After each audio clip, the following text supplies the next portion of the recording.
Anchor శ్యామలారెడ్డిని కొంతమంది social మీడియాలో troll చేస్తున్నందుకు జర్నలిస్ట్ సాయి తీవ్రమైన ఆవేదన వ్యక్తం చేశాడు. బాధతో కన్నీరు కార్చాడు.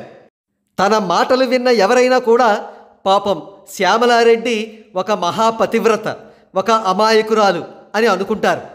కానీ శ్యామలారెడ్డి చరిత్ర తెలిసిన వాళ్ళు జర్నలిస్ట్ సాయిది ఫేక్ ఆవేదన అని, అది వైఎస్ఆర్సీపీ కోసం ఎగ్జిబిట్ చేసిన దొంగ ఆవేదన అనే విషయం కనిపెట్టేశారు. డియర్ సాయి, ఎవరైనా ఊరికినే ఒక వ్యక్తిని ఎందుకు ట్రోల్ చేస్తారు?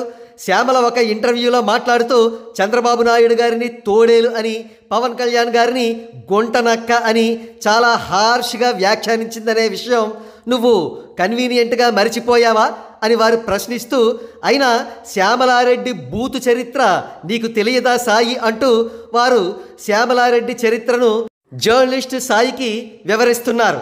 వారు చెప్పేదాని ప్రకారం శ్యామల వివరాలు ఈ విధంగా ఉన్నాయి. శ్యామల కాకినాడలో ఒక బ్రాహ్మణ కుటుంబంలో జన్మించిందట. గవర్నమెంట్ స్కూల్లో తన చదువును సాగించిన శ్యామలకు అత్యవసర మార్కులు వచ్చేవట. తను స్కూల్ లైఫ్లో ఉండగానే సినిమా హీరోయిన్ అవుదామనే కలలు కనేదట. అందుకే హైదరాబాద్ చెక్కేసి సినిమా ఛాన్సుల కోసం ట్రై చేసి అక్కడ వర్కౌట్ కాకపోవడంతో టీవీ సీరియల్స్లో ఛాన్సులు గ్రాప్ చేసిందట. తర్వాత కొంతకాలానికి తన సహనటుడు నరసింహారెడ్డిని కులాంతర వివాహం చేసుకుందట.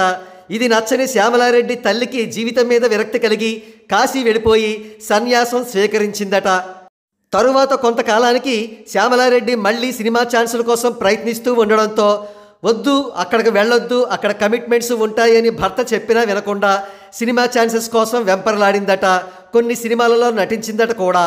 ఈ నేపథ్యంలో వారి మధ్య గొడవలు జరిగిన పెద్దలు ఆ ఇష్యూస్ను సాల్వ్ చేశారట. అయితే ఈ గ్యాప్లో మన నరసింహారెడ్డి సింధూరారెడ్డి అనే అమ్మాయిని చీట్ చేసి ఆవిడ దగ్గర ₹1 కోటి అప్పు తీసుకున్నట్ట. ఆ అప్పుని తిరిగి చెల్లించలేదట. అంతేకాక ఆమెకు దగ్గరయ్యే ప్రయత్నం కూడా చేయడంతో ఆమె విధి లేక రాయదుర్గం పోలీస్ స్టేషన్లో అతడిపై చీటింగ్ కేసు కింద కంప్లైంట్ కూడా ఇచ్చిందట. అయితే తన మొగుడు అంత భయంకరంగా చీటింగ్ చేసినా నిస్సిగ్గుగా శ్యామలారెడ్డి భర్తను వెనకేసుకుని వచ్చిందట. ఇంతలోనే వైఎస్ఆర్సీపీ వాళ్ళు మీ ఇష్యూస్ అన్నింటినీ సాల్వ్ చేస్తాం, పవన్ కళ్యాణ్కు వ్యతిరేకంగా పిఠాపురంలో క్యాంపెయినింగ్ చెయ్యండి అని అనడంతో డీల్ బాగుందని చెప్పి యాంకర్ శ్యామలారెడ్డి ఇటీవల పిఠాపురంలో వైఎస్ఆర్సీపీ పక్షాన క్యాంపెయినింగ్ చేసిందట. ఇవన్నీ కూడా అటాలే, ఎంతవరకు నిజం ఉందో తెలియదు.